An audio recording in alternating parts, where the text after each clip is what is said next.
Hello and welcome to another episode of Internet Marketing Revealed. My guest today is Jon Davis. He's an online marketer from the UK and he helps content creators start, scale, and monetize their YouTube channels. Now, as something of a YouTube newbie myself, despite all my numerous years online, I've always shied away from YouTube and I suppose for the most part, the whole video marketing thing. So I'm really looking forward to having a chat with Jon today, finding out what he does in terms of his video marketing and if he can give us any tips and advice on how to create effective videos and grow our channel. So I'm sure we're going to learn lots in this episode today. So first of all, welcome to the show, Jon. Cheers, David, and yeah, no pressure. I'll Yeah, you better be good. when I decided that I was going to do the Internet Marketing Revealed podcast, and I was having a think about different people who could come on and talk about different things. When I thought about YouTube, because that's something that I want to get into more myself, you were actually one of the first people that I thought of for YouTube, because I've been following you on Facebook for a little bit, and I know that you do YouTube marketing, affiliate marketing. You do your written stuff on social media quite well as well. All your stuff's really entertaining. So I thought, yeah, that's the guy that I want to get on the podcast, and I want to talk to him about what he does with his YouTube and his affiliate marketing overall. So yeah, as you say, absolutely no pressure whatsoever. This is going to be great. But before we get into all of that YouTube stuff, I'd like to find out a little bit more about you first of all. So if you could just give us a brief history of your backstory, that would be great. Yeah, sure, no problem. And I probably should just start as well. Say thanks for inviting me on as well. I really appreciate it. My pleasure. We'll go into the YouTube stuff in a moment, but yeah, I find the live experiences kind of a lot more nerve-wracking than actual being able to record and edit and publish what you want on YouTube and stuff. So I'll push my comfort zone a little bit, but yeah, thank you, appreciate it. So a little bit about my background, really. So I've got two young kids, and when they were born, that was when kind of you get a bit of a wake up call, and you kind of look at what you're doing, your careers for yourself, your partner, and the lifestyle that you want, the lifestyle that you've got. And we made some quite kind of drastic decisions around my wife kind of taking a step back from a really kind of promising career that she'd worked a backside off to kind of build, to get that family balance, really. And as part of that meant taking quite a drastic cut in salary and wages and income. So it was good. It was the perfect decision. It worked really well for us. But there was a point where it was kind of like, well, I also want to show my kids the world. I want to have experiences and travel and do all the good things that you kind of you want them to live and experience. So as part of that, we kind of looked at different side hustles, really. How can we earn a little bit of extra money on the side of the job? And that's what kind of got me started in looking at various different things. And I've tried some random things. I've kind of imported CDs from Japan, like Bon Jovi Japanese one-offs that you could import and then sell on at like 4 times the price. I've sold football boots and belly bars and all kinds of random things, either through eBay or probably more recently as well. I kind of did the whole Amazon arbitrage thing. So run around your retail stores, find stuff that sells for more on Amazon, buy it, send it to Amazon. They take a cut of the profits and you make some money. So kind of like scalping, really, retail. I tried that for over a year, and to be honest, it just didn't suit anything that I wanted. You could make money if you scaled it, but it was a pain. Who really wants to like kind of finish the day job on a Tuesday night and then go and drive around 30 Toys R Us when they were around? It was an absolute pain. It just didn't suit what I wanted to do.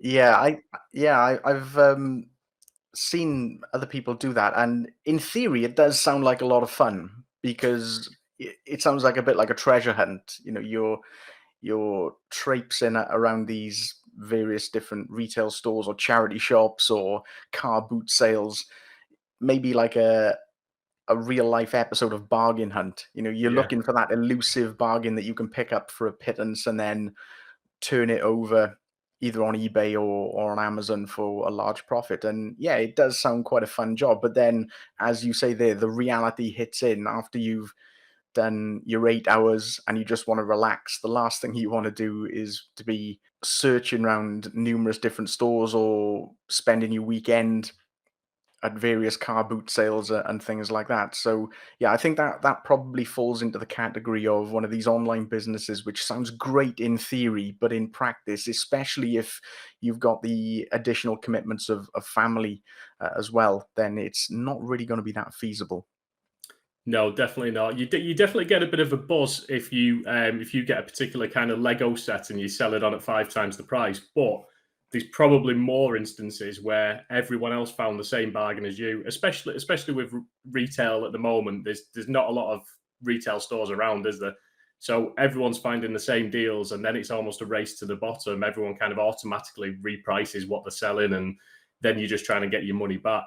Whereas I kind of then started looking at like the world of like affiliate marketing and different kind of social platforms, and I don't know, something just kind of, it was like a light bulb moment really, that if I could write a blog, for example, then that content's out there and it's got the potential to kind of keep earning money rather than that one piece of Lego that I sent and it makes or loses whatever it makes at that point in time, and that's it, done, dusted. You've got to start again and keep cycling.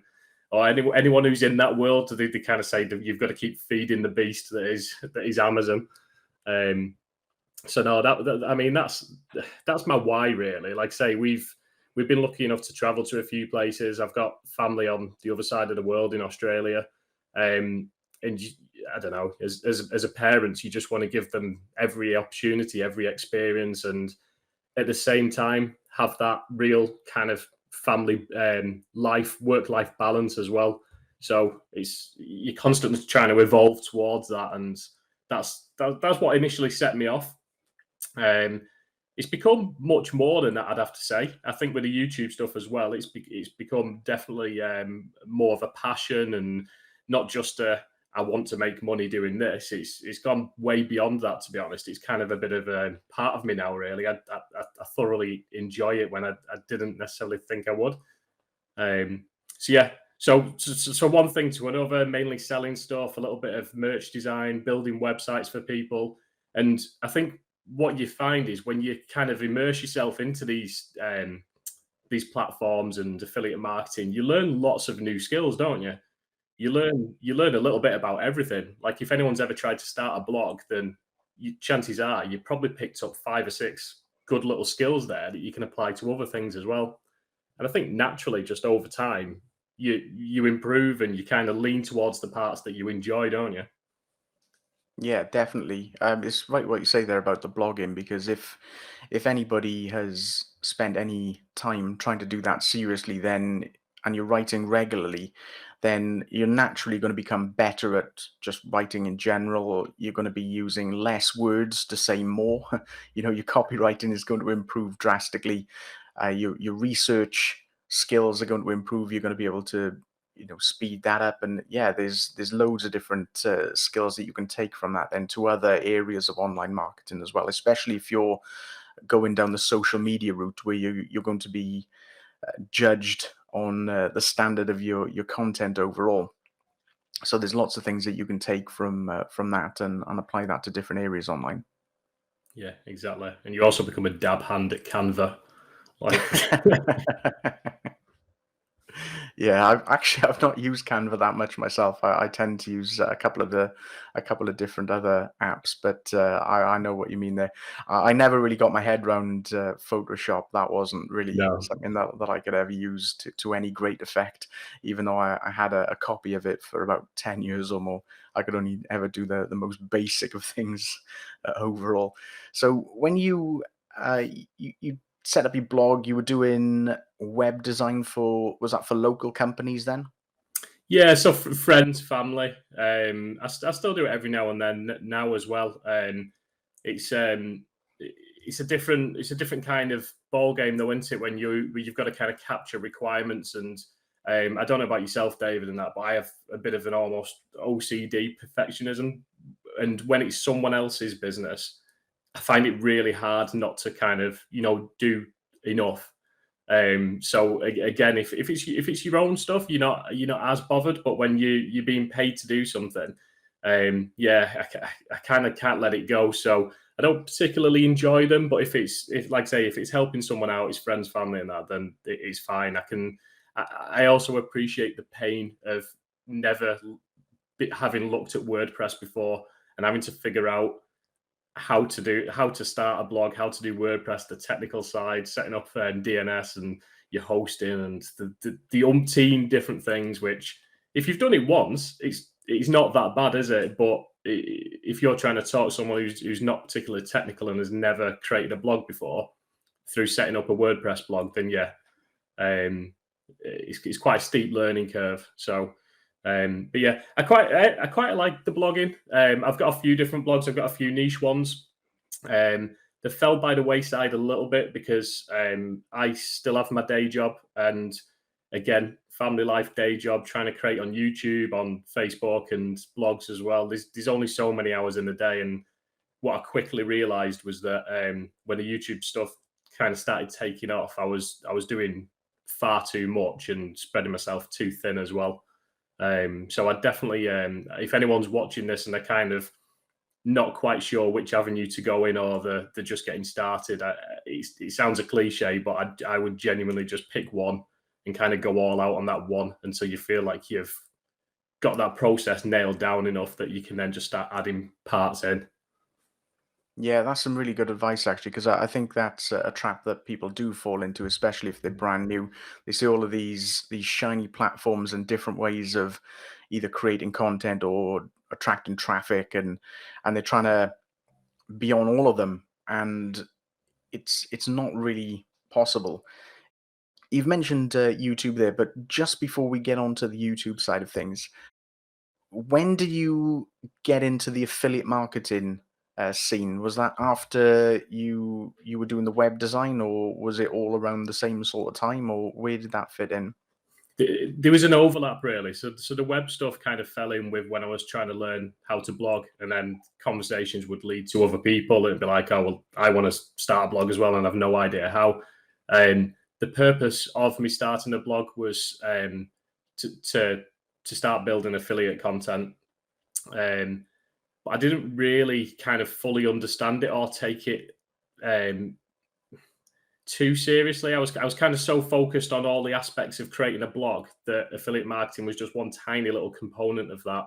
I think I was just naively charging ahead, thinking that if I just create this, and I spent like months on color schemes, the WordPress theme, the names, all of the completely irrelevant stuff. Like I'd spend so much time on that rather than the thing that actually matters, which is just pure content. If you're starting a new blog, don't worry about what it looks like or anything. Just spend 6 months blasting content out before you start then kind of prettying it up. So I think I spent a long time kind of working towards something, but with affiliate marketing just being in the back of my mind. And that when I create content, I will then link it to, I don't know, the first ones I created, I've binned about 4 or 5. First ones I created, I was just picking like whatever had the best gravity on ClickBank. You're like, as if no one else had thought of that.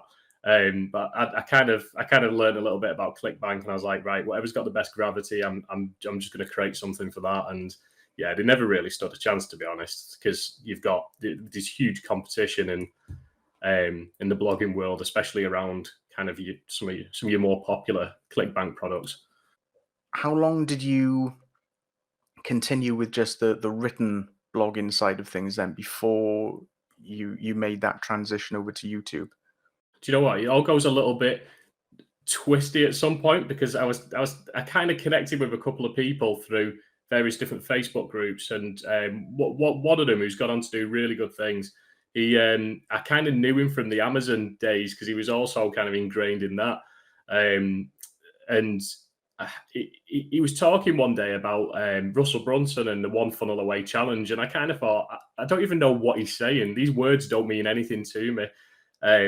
But I kind of like looked into that a bit more and thought that this sounds quite good, actually. This sounds like something I need to give me a bit of focus. So a little bit of a kind of sketchy path into it. But then once you're in that ClickFunnels world and you've got Russell Brunson kind of talking to you, you all of a sudden are very aware of there's a lot of people that make good money from being ClickFunnels affiliates, or I mean, same's applicable to many different softwares, aren't there? So I kind of then really started thinking, well, actually, no, affiliate marketing is bigger than I originally thought. And I was looking at some of these names that were on the dream car winners list for ClickFunnels, and the various groups and that. You get the same names coming up constantly, and it doesn't take much maths, does it, to figure out that if someone's paying minimum $97 for ClickFunnels and they're getting 30, 40, whatever it is now, percentage of it, then it's quite a good kind of monetization strategy. You could do really well with it. So that got me looking into how to be a ClickFunnels affiliate and different software. And then it was kind of through that I came across a guy called Zach, who's my coach, and he's got a very successful affiliate marketing coaching program that he promotes, his own brand. And I kind of started then just absorbing all of his YouTube videos, any information he put out there, and then really you don't really see it happening, do you? But you kind of end up like completely immersed in these little groups and just like a sponge, just soaking up knowledge everywhere, really. The problem I had was that I was trying to learn everything, and I was learning about ClickFunnels, about marketing, about Russell Brunson, all this, and Zach, and everything he was putting out there. And all of a sudden, everything felt possible, whereas before it didn't. I kind of thought, well, if these people are doing it, I don't see why I couldn't. But you take on too much information, and then you don't do anything, do you? You just consume and forget that, oh, actually, I need to create as well. So yeah, that is the trap, isn't it? Because especially in this industry, there's always something new. There's always something more to learn. Or if you pick any aspect of online marketing, so you go down, say, the ClickFunnels route, there's always going to be something more that you can learn about ClickFunnels, or better ways on how to promote it. And you get caught in that cycle of just always learning and never actually doing any of the marketing that's going to make you the money. So it sounds like you had a lot of different things going on all at once, and lots of different ideas on how you're going to either promote ClickFunnels or how you're going to promote Zach's affiliate program. And I mean, did that all come to a head at one point, and you had a decision to make on what you were actually going to focus on? Yeah, exactly that. And it probably took me longer than it should have done, really. So as part of kind of the program that I was in, it was very kind of Facebook driven through your profile, your groups, and that is a great strategy. It's a proven, and I think possibly the fastest way to make high ticket commissions. Certainly faster than a blog, and certainly faster than YouTube. But that was kind of what I was being taught. But there was something about it that I just struggled with. I struggled being on Facebook constantly. I know sometimes it might look like I am now, but when you kind of feel like you have to be, because you think, well, I've got to put a value post out here, or I've got to do this post here, and I've got to be in groups and helping people. And like I say, it's a great strategy. But for me, I just felt kind of consumed by Facebook. So I had my own little group at the time as well that was growing, and there was elements of that I really enjoyed. I liked being able to speak to people and find out what content. Do you know what? It's just the easiest way to create content, isn't it? By just being in a group or around like-minded people and just ask them, like, or they ask you. They put posts on there. How do I do this? And you kind of think, well, I'll create some content on that. Yeah, exactly. It's really good for that. When did you then decide that okay, so you were doing Facebook, but when did you then decide that you were going to make that transition over to YouTube? Was there a particular, scenario or event that led you to that decision? So yeah, so basically the whole the blogging thing had kind of gone on pause a little bit. And I was like doing everything around Facebook, and um, uh, as part of that kind of program as well, there is YouTube training in there. And what I noticed was that no one really around me was jumping into YouTube. It was like everyone just did the Facebook part of it, and I could see the same from other friends and programs. I'd connected with quite a lot of people by then, and I kind of thought, well, no one really does YouTube, and it felt like that was where possibly the biggest opportunity lied. Um, it felt like, I don't know. There was something about it that I kind of thought that if I jumped in and did YouTube, that scares me the most. It absolutely terrified me. I'm a fairly kind of quiet, reserved person, very introverted, and I just assumed, if you're going to be on YouTube, you've got to be big, loud, confident. You've got to be able to talk fast, and my preconceptions of what someone would have to be on YouTube were completely wrong, really. So I was looking at it thinking, well, no one else is doing it, so it seems an opportunity, and I've got everything to gain and nothing to lose, really, because if I pick up some skills, if I decide that actually, you know what, I'll stick to Facebook, it's miles better than YouTube, then I've not lost anything. I've at least tried it. So it was actually a friend of mine I was speaking to at the time, and I was saying to him, I think I'm going to get started with YouTube, and what I'm going to do is I need something that will make me do it.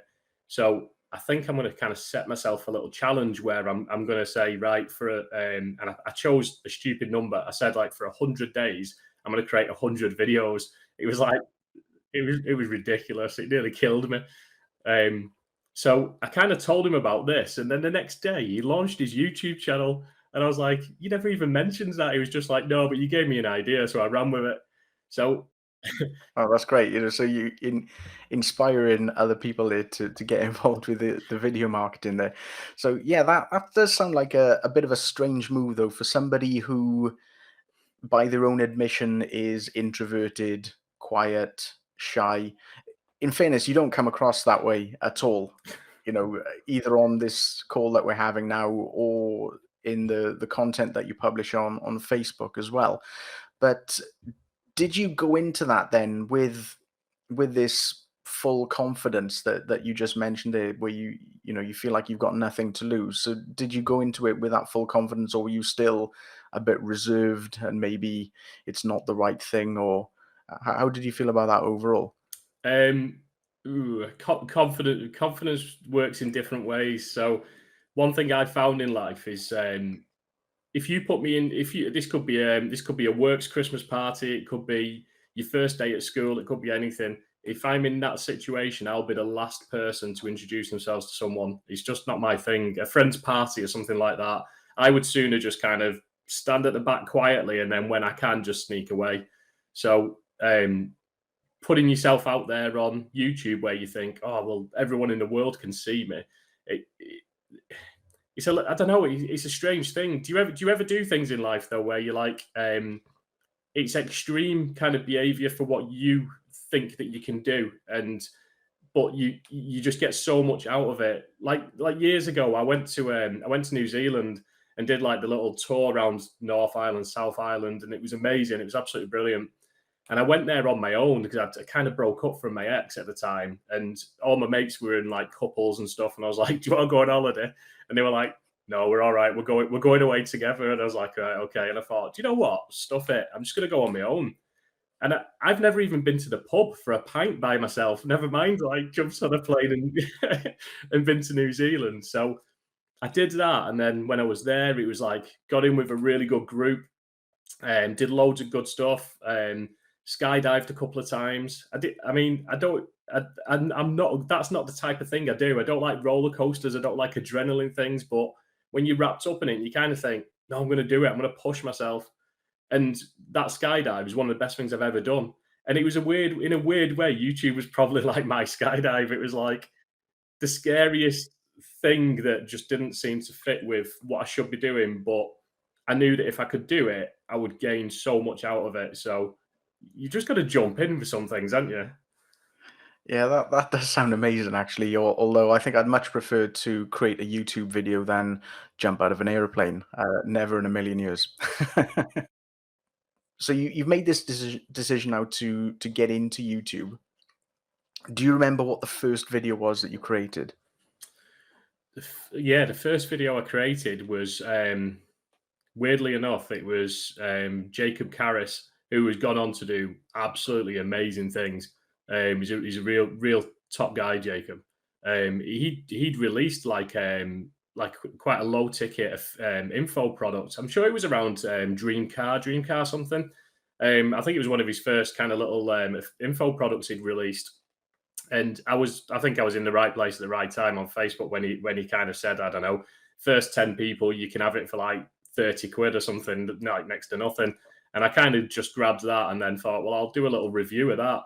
I spent absolutely ages prepping it. It was like, I don't know, I had kind of like all these slides for it, and it wasn't actually that bad apart from like the audio and the video and the fact that like I don't know, I basically just had kind of like pages of paper in front of me, and I was just kind of like looking at it like that, just reading it word for word. There was no ad libbing whatsoever.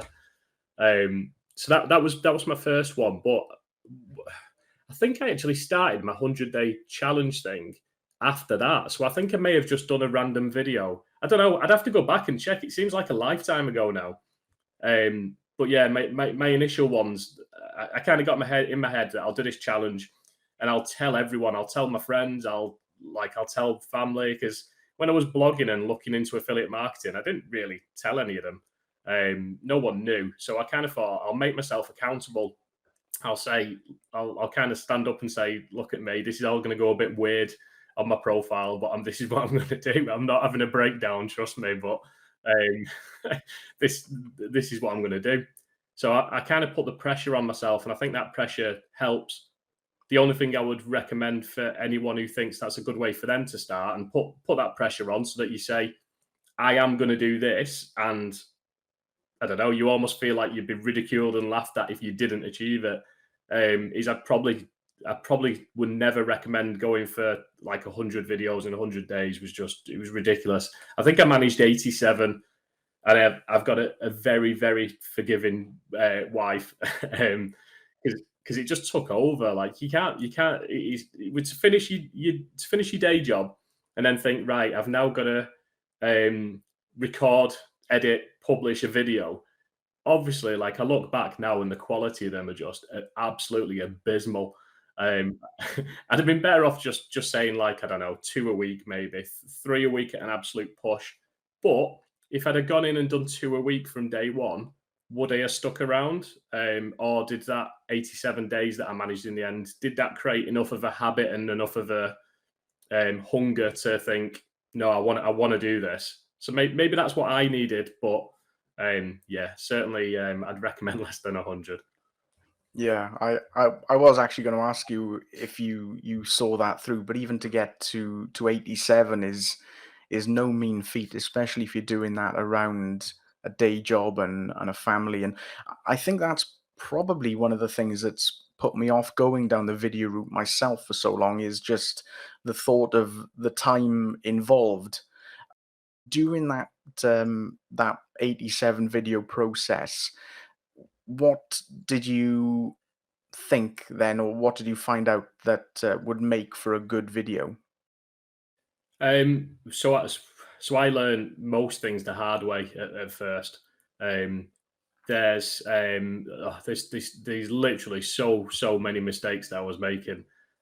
Just a few examples really, and I suppose tips for anyone watching who wants to get started with YouTube is, I was very much, I mentioned Russell Brunson before, so I'd very much fell into the whole document your journey and create content about anything that you kind of learn as well. So that in a lot of ways, that's what I do. I'll learn something and I'll apply it, and then I'll teach that back again as well. And that I always find that's a good way of creating content. But at the time, as we've heard so far, I was learning about WordPress, about blogging, affiliate marketing, about Facebook groups, about being an introvert, about trying to make money.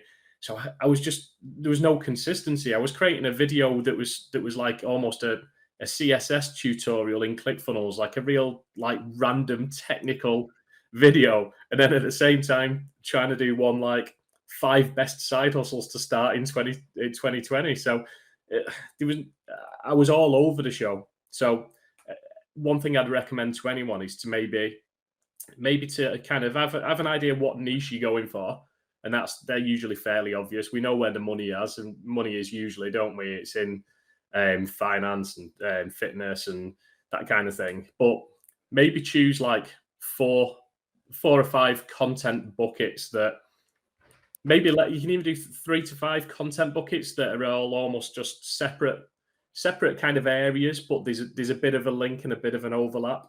You see it a lot nowadays where someone might have kind of like, say, personal development as one content bucket. They might have like a particular software application as another one, but you know where they link in together. So I'd find some content buckets and just look at creating videos that's just based on them. And what you might find is as you get some traction with them videos or your channel, it might become quite obvious to lean into one of them content buckets then and really drill down into the details, because you'll find that if your audience is coming back, then that's the kind of thing that they like. I didn't do that. I was too hell-bent on just trying to create as much content as I could and throwing stuff out left, right, and center. So yeah, that was a definite mistake. Probably another big one was my early videos. When I looked at them, they were like 25 minutes long, 30 minutes long. That doesn't work. You've got to be one seriously kind of engaging and likable. Likable is probably not the right word, but do you know what I mean? You've got to be an entertainer as well for someone to sit and watch you for 25, 30 minutes. So there's ways you can work around that, but what I've kind of learned, and as I've gone on, my videos have got shorter and shorter and shorter. Like you say less. Say what people need to hear with as fewer words as possible, really. Yeah, definitely. Yeah, that's some good advice there. I like what you say there about the whole content bucket thing. I think that can help to give your channel then an overall theme, but also a bit of variety as well, so that you're not getting bored yourself just going over the same topic over and over again. But if you've got things that complement each other, then that would not only, I suppose, keep your interest in it, but would also be interesting for your viewers as well. So I suppose the next thing that I want to ask then is, how do you keep coming up with these content ideas? Because I suppose you need to be publishing pretty consistently to keep people watching your videos and new people subscribing to your channel. Yeah, you do. And well, I'll be honest, well, I hold my hand up. That's something I've not been particularly good at as well recently. Consistency. Before I answer that question, quick tip with consistency: if you ever can, batch process your content. So I think I think a lot of podcasters do exactly the same, don't they? Where you'd almost just get a build up of stuff ready to publish on schedule. Because I was ill like a few weeks ago, and it completely knocked me off my tracks. And because I didn't have any content kind of lined up and ready, I'm now like in the last 4 weeks, I've only managed to push one video out, and I'm chasing my tail with it. And when you feel like that, and then that each week is flying by, you end up just putting anything out just to get something out, and your quality doesn't kind of live up to what your audience might expect as well. So where possible, especially if you're starting up and things are going to be slower, because you're going to have to learn how to edit, how to optimize, that kind of thing. I would always recommend just try and get, I don't know, 4, 5, 6 videos just edited, ready, so that you just have to upload them, and you've got a few weeks leeway there where you can just relax a little bit, knowing that actually I've got a really, really bad week this week and I'm not going to get anything done. At least you can just take the pressure off yourself, and YouTube will look at it and think, this guy's consistent. he means business because he's like I say, he's delivering at the same time. So yeah, sorry, I went off on a tangent there. No, that's absolutely fine. But yeah, consistency, I think with anything when it comes to online marketing, whether it is the videos or whether it's the podcasting, then finding what works for you and how you can be as consistent with that as possible means you're going to have that long-term success and not just burn out. Just to circle back there with the whole video idea thing there, do you have any tips that you can share on how you can come up with these ideas for new videos consistently? Yeah. So how most people teach in the YouTube training industry is a little bit like blogging. They teach you to go for long tail keywords, to look for search phrases that people will be searching for. And same way with a blog, um, the shorter, more competitive terms are probably going to be out of your reach if you've got 50 subscribers. So go for the longer stuff. So one of my biggest video by a million miles was like how to start a YouTube channel without showing your face. So how to start a YouTube channel, I wouldn't have any chance whatsoever. For some reason, without showing your face, I just hit everything at the right time, hit a sweet spot, and that video took off. Now, one other thing I should say with that is, so think about your long tail stuff, and that's definitely for search intent traffic stuff. That's, you got to remember that YouTube is the second biggest search engine, and it's Google that own YouTube. So you'll see a lot of people's channels have done really well over the years because you search for anything on Google now, it's giving you a video at the top of them results, isn't it? So it kind of leveled the playing field for a while because all these blogs that are so established as the authority blogs on any niche you could possibly imagine, they're no longer the top result. There's videos being kind of pushed forward, and they can rank in Google a lot quicker as well. So go for your search intent traffic. Think about your niche. Think about the questions people ask. Literally, if you put yourself in their shoes, what do they type into Google when they want to find your content? So think about pain points, the problems, what stops them sleeping at night, and create content based on that. But what you'll find a lot of other people do as well, which isn't necessarily as taught, is there's a lot of people that just kind of model what works. So you go on to any of the, especially in the make money online niche, which is like ridiculously competitive. But if you go and look at the big names in there, they'll create the same videos over and over again. So if they've got one video that's done really well, you'll see that they've created probably 7-10 different versions of that same video. And you'll notice that the other people in that niche are also looking at that thinking, his video did really well, so they've done exactly the same. So I never kind of encourage anyone to kind of copy, because you've got to bring you to it. You've got to bring your big nose and your monotone voice. You've got to put your own like stamp on it, really. But there's only so much originality in the world when it comes to actual lessons and education on certain things. So put your own style, your own twist to it and stuff, and your own words and language in it. But certainly the theme of that video can be based on what's working for someone else. So there's nothing to say, like, if you find a channel that you want to kind of replicate that is really good in your niche and you enjoy their content, and look at what their most popular videos are. Just literally sort it by most popular and try and do your own version of them as well. So there's different angles, really. And again, I know on Facebook, obviously, you get tons of ideas, don't you? And I know from reading your content, David, your content is by far, like, the humor that you use in your post that I absolutely love. You're definitely kind of the person I look out for, because I enjoy reading the way that you write.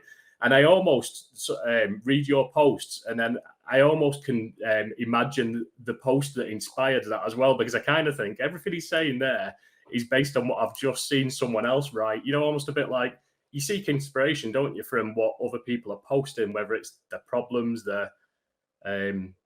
what's going on in their day and stuff. And you get an idea of your kind of audience and avatar through things like that as well. Yeah, for sure. I mean, I love reading the news feed, probably not for the reasons most people do, because you can tend to pick out a post and somebody will just write something out and you'll just think, that's just a load of rubbish. I'm just going to write a post now which completely goes in the opposite direction to what they've just said. You have got quite a few videos on your channel which have had several thousand views, which is fantastic. But there's this one which you mentioned, which is now almost at 900,000 views. That video was, as you mentioned, it was something like, was it 10 types of video you can create without showing your face? Yeah. Yeah. So, I mean, how did you come up with that video in the first place? Where did you get the inspiration for that? So that was kind of a crossover of what I was explaining before. That was really looking at what was doing well, and it was kind of the questions I was getting at the time. So people were saying like, well, what could I create a YouTube channel on? And I was looking at what people were actually searching for, what people were creating content on, and I kind of saw that keyword and thought that's quite a long tail keyword, that. So I'm going to go for it. You could see that other content creators were doing similar. There was a few people that I kind of follow and respect, and that are much bigger channels than me. And you can see them all having little kind of pot shots at that key phrase. So I kind of thought, oh, I'll just go for it, and I didn't. There was zero expectation. It's one of them when you create a video, you try and improve, you try and make that video slightly better than your last video, and you push it out there, and then it's kind of down to the YouTube gods really, whether it connects. And that one just did, and ironically, it's given me more headaches. It's been the best thing that's happened to me on YouTube, but it's given me the most headaches as well, just for kind of several reasons. In terms of like building an audience that's coming off one video, and then what I did afterwards was I just kind of threw other random videos out that weren't related. So, like I say, you learn the hard way. So this one connected, and if you look on YouTube now and you do a search for like YouTube channel idea, like really short key phrases, that video ranks on there. So it is kind of, once it builds up momentum, it has like a snowball effect, and then starts pulling in for other keywords as well.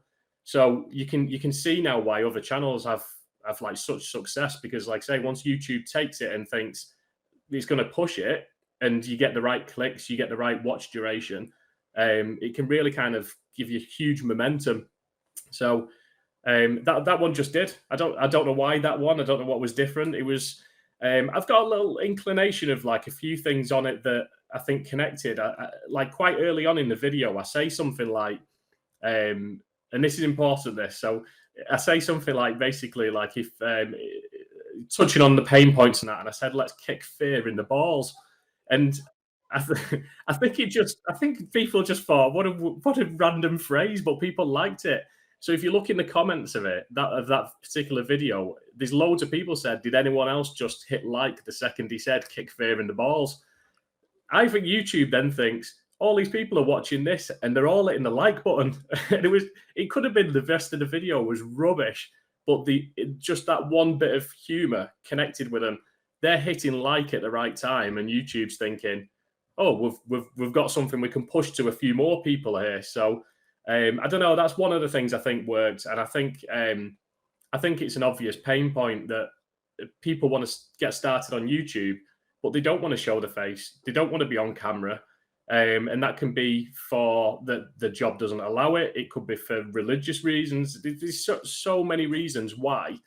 And it's a clear pain point of anyone that thinks, I want to be a YouTuber, but I don't want to be a YouTuber that anyone looks at and sees. So I don't know. It just hit kind of a myriad of different things. And yeah, the success of that particular video has kind of blown me away. It's been fantastic, but it has caused me a lot of grief as well.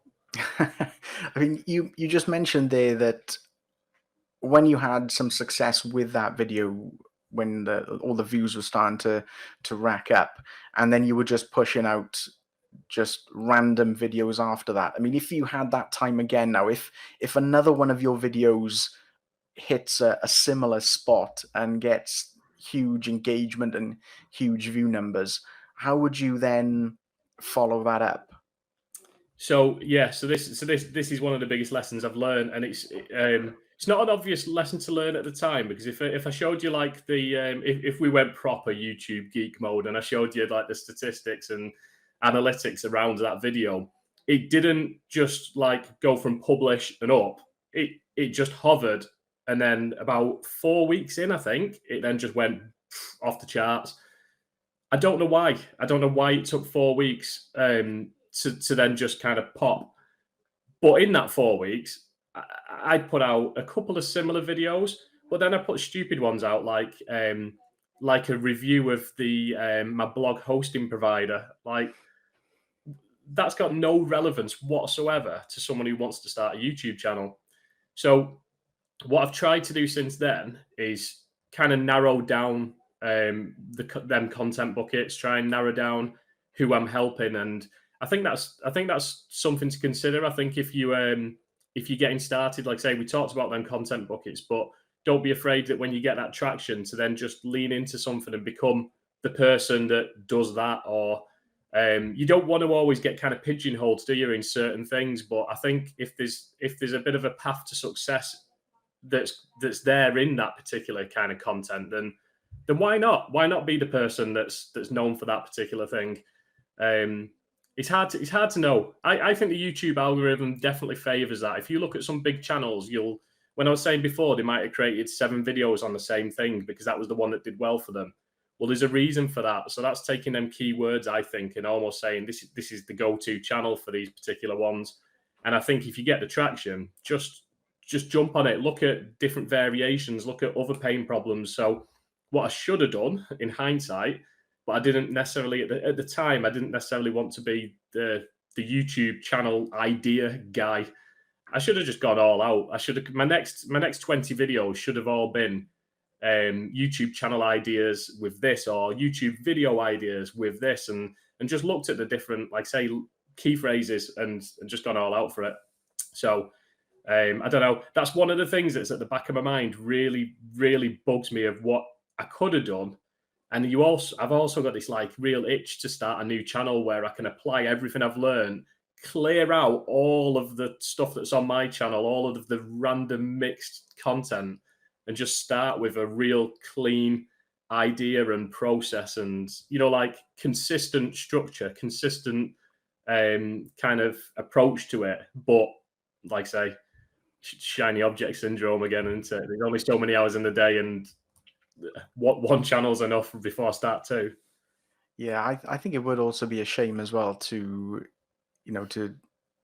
tear down the channel that you've built up so far as well, just to start afresh as well.